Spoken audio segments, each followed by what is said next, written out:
Yep. Reid Carrico, that's it. Go ahead, Greg. So, Reid, just start with your adjustment here. I mean, you've been here since January. How have you adjusted, not just scheme-wise, though that too, but also just the area, things like that? Yeah, you come to Morgantown when you've been living in Columbus the last 3 years. There's a big difference there. Obviously, I mean, there's like 1.5 million people that live in the Columbus area, and then here, I don't know, but it's not that.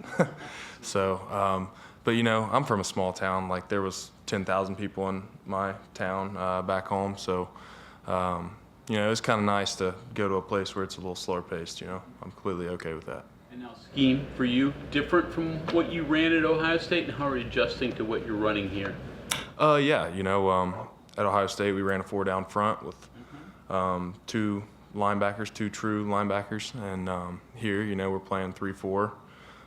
Sometimes we're going, 3 linebackers and a boundary guy is a rusher, but I think I've adjusted pretty well to it.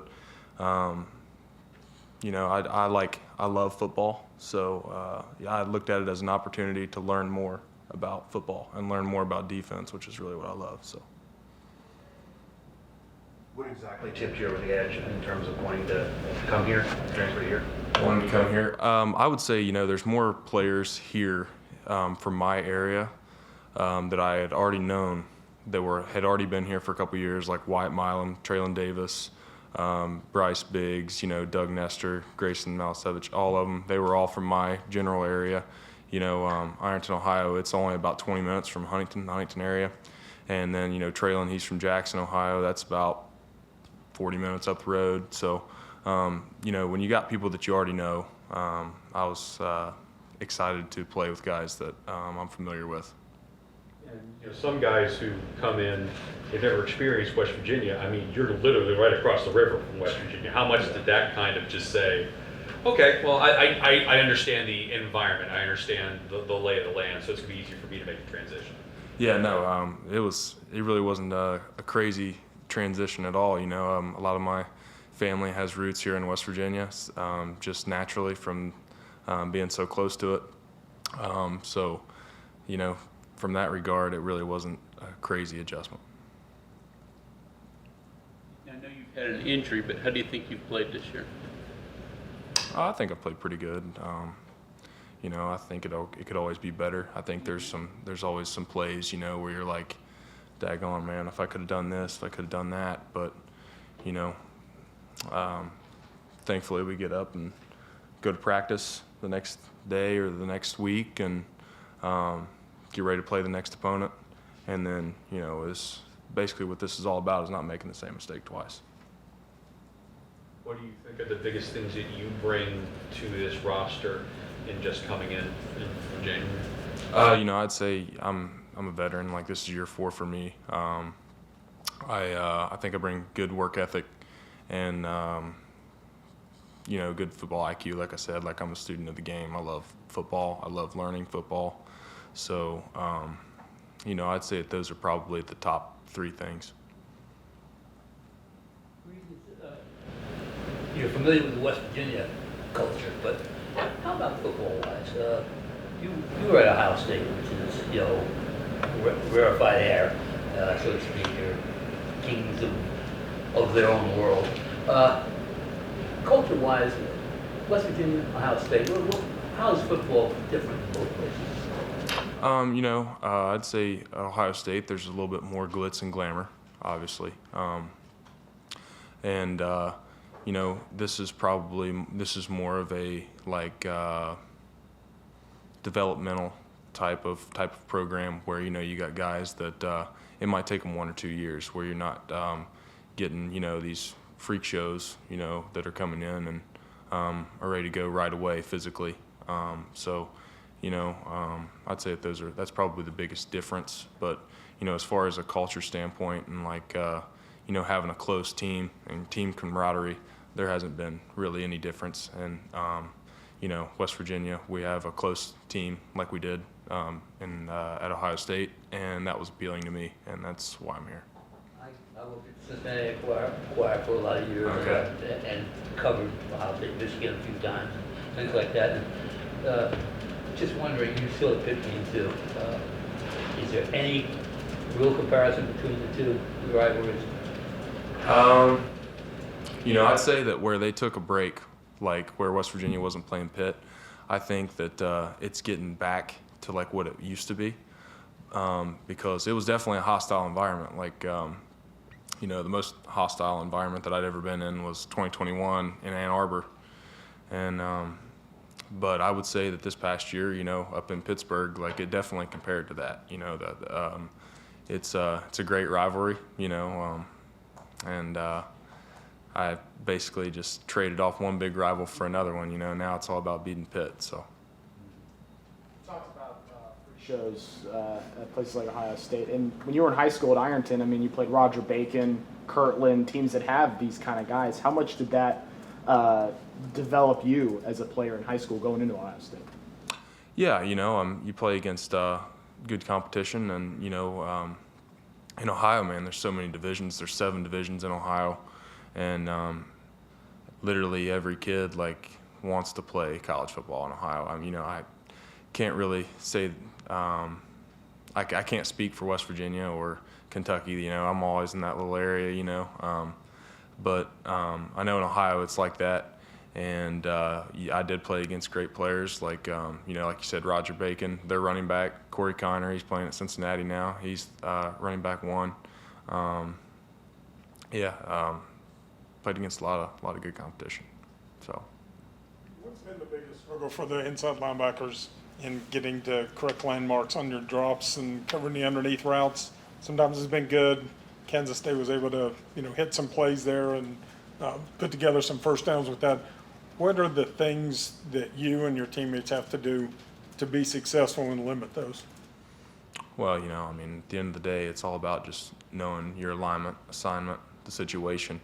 And, you look at, you got to be able to line up, get your cleats in the ground, and you see their formation, and then you got to know cold turkey, like what their scheme is coming out of this formation, these concepts that they like to run. And when you know those like the back of your hand, then you'll start making those plays. And I think that we study a lot of tape, but there isn't such thing as studying too much. And so I think that's the next step for us. Tough to do that from week to week. Obviously, different teams are going to attack you Sure. from different angles, different routes. Yeah. Like you said, Iowa State and Kansas State, they line it up and run the ball, and they might bring in 2 or 3 tight ends, and we're getting ready to go out here and play Arizona, and it's going to be a completely different style of game on defense. I'm sure that they're going to line it up and run it too, but they have some good threats out of wide out. So like you said, it's going to be an adjustment. Even though you're new to the program, you're a veteran, obviously, in college football. Did you say anything to the guys the last couple of weeks? Certainly after this past week game was kind of in a leadership mode, a lot of conversation about team meetings and things like that. And what vibe can you kind of describe of your group? Well, since I've been in college, like you said, I've been a part of some tough losses, and don't like to lose. I hate losing. I hate losing more than I like winning. But basically the only thing you can do is you got to own it.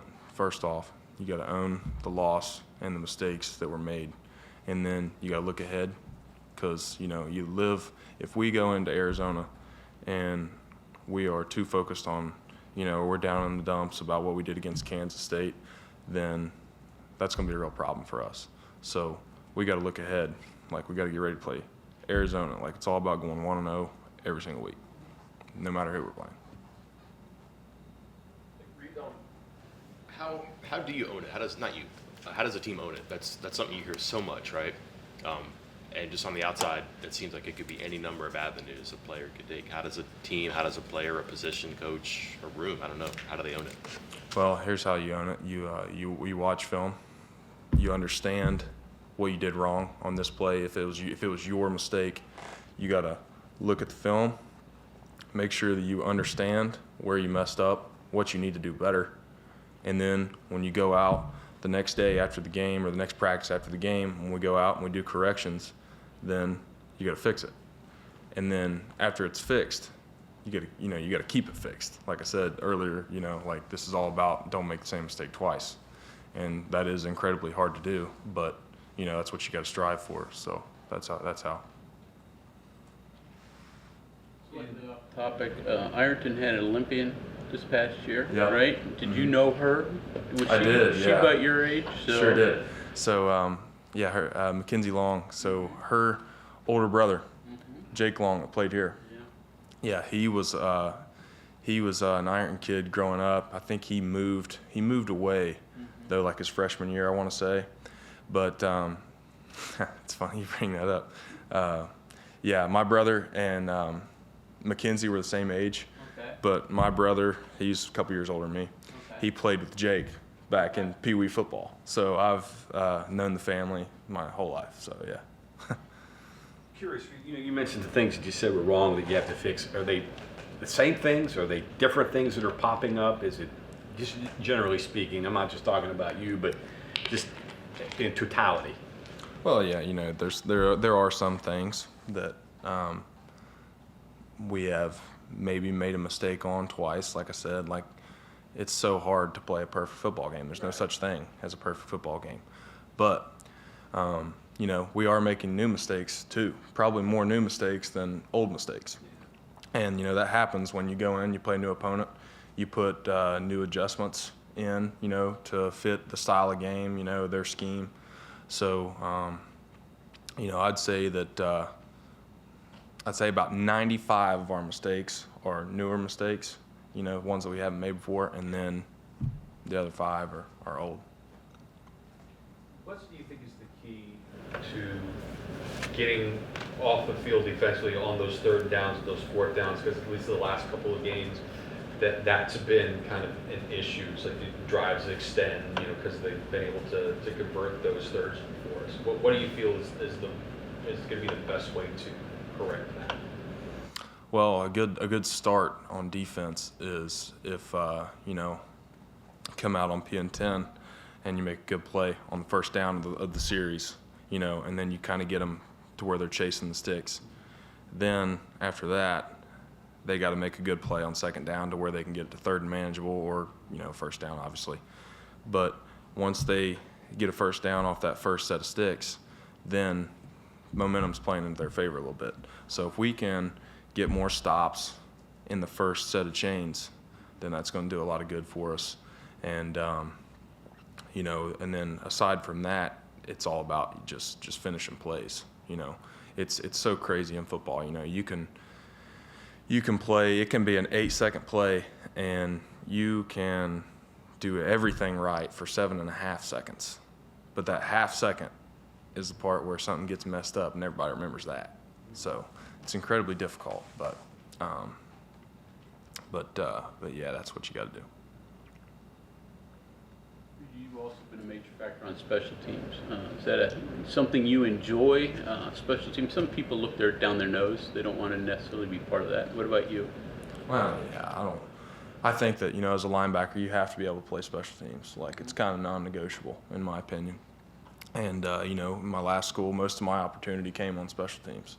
So I don't shy away from that. That's kind of part of who I am as a football player. So, any role that they have for me on special teams where it could help us win a game, then I'm willing to do it. So. Okay, anything else for Reid? All right, thank you very much. All right. Thanks, guys. Nice to meet y'all.